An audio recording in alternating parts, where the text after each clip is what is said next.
Selamat sore, kami dari kelompok 2 yang beranggotakan saya Leodores. Saya Dios Darantius. Saya Pencantus Marcel Setiawan. Dan saya Thomas Felix Calicio. Pada hari ini akan mempresentasikan ringkasan materi yang sudah pernah dipelajari dan ringkasan materi sejarah perkembangan uang. Baiklah, akan dimulai dari saya. A. Perbankan di Indonesia. Perbankan adalah lembaga atau badan usaha yang melakukan aktivitas penghimpunan dana dari masyarakat. Bentuk dana yang dikumpulkan bisa berupa simpanan giro, deposito, maupun tabungan yang kemudian disalurkan kembali untuk kebutuhan peningkatan taraf hidup masyarakat. 1. Perkembangan perbankan di Indonesia. Awal mula kegiatan perbankan di Indonesia dilakukan oleh orang-orang Belanda yang berada di Indonesia, di mana sebelumnya bank-bank di wilayah Nusantara didirikan oleh orang-orang Belanda untuk kepentingan perekonomian mereka. Sadar akan masyarakat dalam perekonomian yang terjepit, maka beberapa anggota masyarakat yang terdidik berupaya mencari jalan keluar. Jalan keluar tersebut diantaranya dengan mendirikan koperasi, studi klub, lumbung desa, bank desa, dan bank perkreditan rakyat. Adapun tujuan pendirian bank oleh bangsa Indonesia saat itu sebagai berikut. 1. Mendidik masyarakat Indonesia untuk menabung agar dapat membangun perumahan sendiri. 2.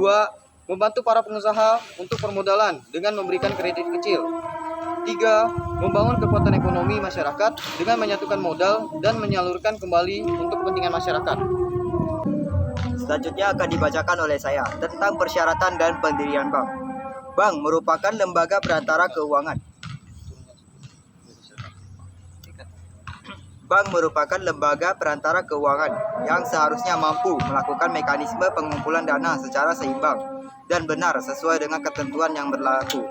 Oleh karena itu, perlu ada kejelasan akan hukum dan badan hukum sistem operasional perbankan serta izin pendirian bank.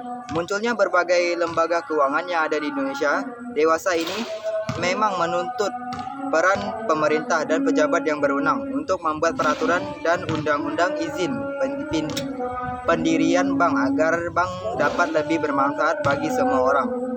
Adapun syarat dan ketentuan yang ditetapkan oleh pemerintah dan pejabat yang berwenang lewat pasal-pasal dalam undang-undang adalah untuk mencapai tujuan yang lebih baik jika bank tersebut mengalami masalah dan menghadapi pasar. Berdasarkan latar belakang di atas, maka perlu dipaparkan lebih mendalam tentang prosedur dan syarat pendirian bank. C. Lembaga keuangan.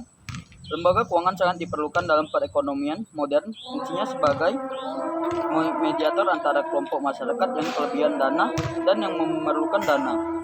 Lembaga keuangan dapat melayani banyak orang dalam berbagai hal, sebab operasi keuangan adalah bagian penting dari perekonomian manapun, baik secara individu maupun perusahaan. Semuanya mengandalkan lembaga keuangan untuk melakukan transaksi dan investasi.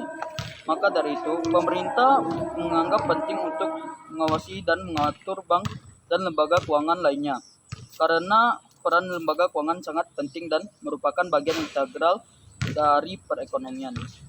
Lembaga keuangan menawarkan berbagai macam produk lain dan layanan untuk perorangan dan komersial.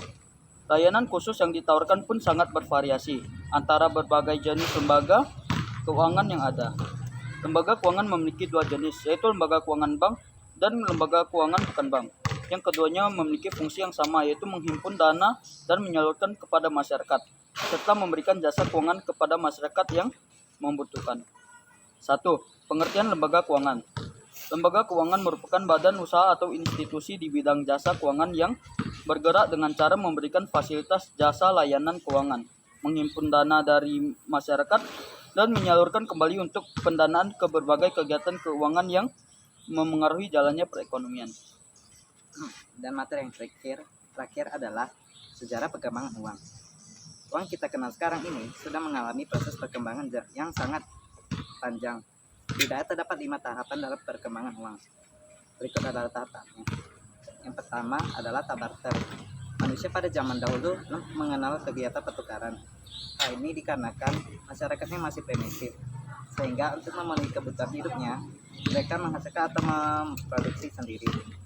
Sering perkembangan peradaban manusia, maka kebutuhan manusia semakin beraneka ragam. Akibatnya, manusia tidak lagi mampu memenuhi seluruh kebutuhannya dengan hasil karyanya sendiri.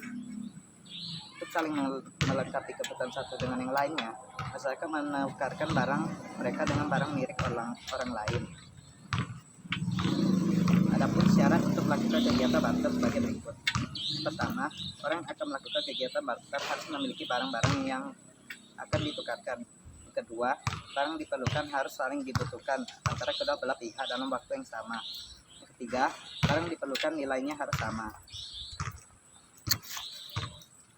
Dan yang kedua adalah tahap uang barang. Banyaknya kebutuhan manusia yang harus dipenuhi dan sulitnya melakukan sistem barter telah membuat manusia untuk menciptakan alat pertukaran yang lebih mudah, di mana pertukaran dilakukan dengan benda-benda tertentu seperti garam, senjata tangan, emas, dan kulit hewan. Dan terakhir adalah tahap uang. Sistem barter dan uang barang yang memiliki berbagai kesulitan membuat manusia mencari cara untuk menemukan alat pertukaran yang lebih baik lagi.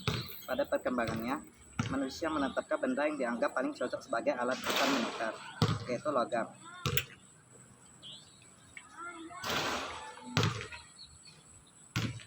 Seiring perkembangan manusia dan aktivitasnya, maka uang logam dirasa tidak sesuai lagi karena sulit untuk dibawa dalam jumlah banyak. Sehingga untuk mengatasi hal tersebut, pemilik emas dan perak cukup melakukan transaksi dengan menunjukkan bukti penyimpanan emas dan perak yang berupa surat bukti penyimpanan. Baiklah, sekian dari presentasi kelompok kami. Terima kasih.